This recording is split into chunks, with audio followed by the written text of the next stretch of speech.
खासदार संजय राऊत आता मातोश्रीवरनं बाहेर पडलेत। उद्धव ठाकरे आणि संजय राऊतांमध्ये गेला 1.5 तास चर्चा सुरू होती। निकालाबद्दल ठाकरे राऊत यांच्यामध्ये ही चर्चा रंगली। मातोश्री बाहेर मोठा पोलीस बंदोबस्त तैनात करण्यात आलाय।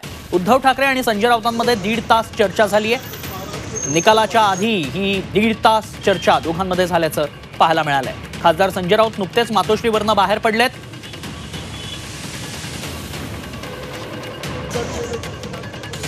संजय शिरसाट बोलतायत, थेट जाऊया।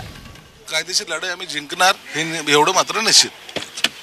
पण तुम्ही सांगतायत की कायदेशीर लढाई जिंकणार, मात्र आता तुम्ही हे सगळं शक्ती प्रदर्शन करत तुम्ही विधान भवनाकडे जाणार आहेत का निकाल ऐकण्यासाठी? कसलं शक्ती प्रदर्शन? काय शक्ती प्रदर्शन करणार नाही।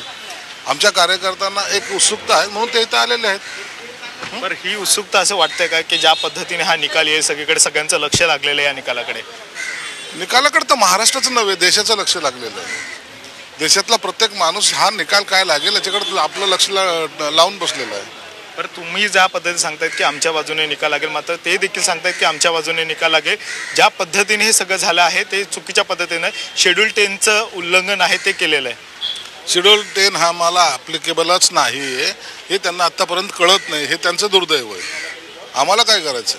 कशा पद्धतीने ते ॲप्लिकेबल नाही आहे तुम्हाला काय वाटतं? आम्ही पक्ष फोडला का? आम्ही पक्ष सोडला का? आम्ही गट स्थापन केला का? आम्ही इतर पक्षात गेलो का? नाही। मग शेड्यूल 10 आम्हाला ॲप्लिकेबल कसं? पण ज्यांना माहीत नाही उगाच तरी बोलतात, सगळं तज्ज्ञ लोक आहेत आणि त्या तज्ज्ञ लोकांनी त्या पक्षाची वाट लावली। संजय राऊत म्हणतात की सगळी मॅच आहे ती फिक्सिंग करण्यात आलेली आहे। संजय राऊतला एवढं माहिती होतं तर कशाला उगाच हिरिंग बिरिंगला आले म्हणा? हे तेच सांगितलं मला, नाचता येणं अंगण वाकडं हा यांचा प्रकार आहे। त्याला आम्ही एवढं सिरियस घेत नाही। थोडं थांबा, वाट पहा। आता 4:30ला निकालाचे वाचन सुरू होईल, नंतर आपण बोलूया।